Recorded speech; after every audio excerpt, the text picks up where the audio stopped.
Praise the lord. రోమిలకు రాసిన పత్రిక 6వ అధ్యాయము 12వ వచనాన్ని చూసుకుందాం. శరీర దురాశలకు లోబడినట్లుగా చావునకు లోనైన మీ శరీరమందు పాపమును ఏలనీయకుడి. దేవునికి స్తోత్రం, మహిమ కలుగును గాక. శరీరంలో దురాలోచనలు ఉన్నాయి, శరీరంలో దుష్ట కోరికలు ఉన్నాయి, లోక సంబంధమైన వాంఛ ఉంది.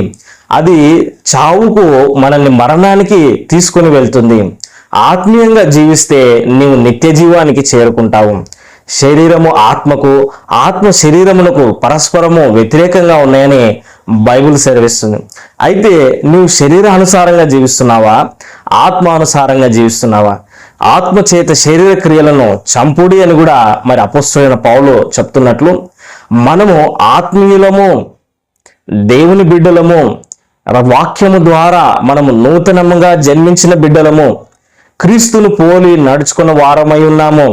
శరీరం యొక్క కోరికలు వాటిని తృప్తిపరుస్తూ లోకరీతిగా మనం జీవించవద్దు. ఏ పాపమును కూడా మనలో ఏలనీయవద్దు.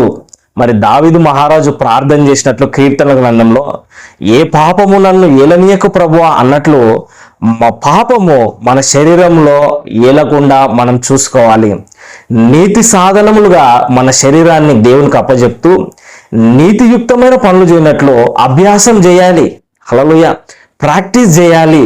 మరి మంచి అలవాట్లు మనం చేసుకుంటూ వాటిని అభ్యసిస్తూ ముందుకు వెళ్తే చెడు అలవాట్లు తగ్గిపోయి తర్వాత అంతరించిపోతాయి.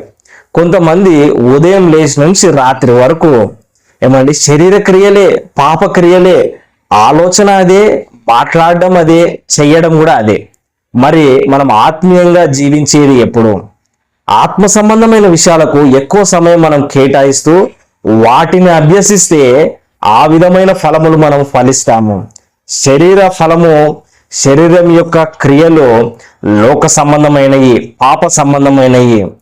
జారత్వము, మూర్ఖత్వము, లోక సంబంధమైన ఆశలు, పాపాలు, వివిధమైన చెడ్డ కార్యాలు, అల్లరితో కూడిన ఆటపాటలు, ఇవన్నీ కూడా పాపక్రియలు, శరీర క్రియలు.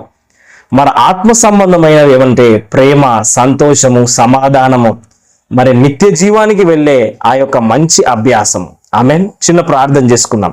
పరిశుద్ధుడైన దేవా, ప్రేమగల తండ్రి, అయా మేము శరీరానుసారులుగా కాకుండా ఆత్మానుసారులుగా ఆత్మీయతను కలిగి జీవించుటకు సహాయం చేయండి ప్రభా. ఏ పాపము మమ్మల్ని ఏలనీయకండి తండ్రి.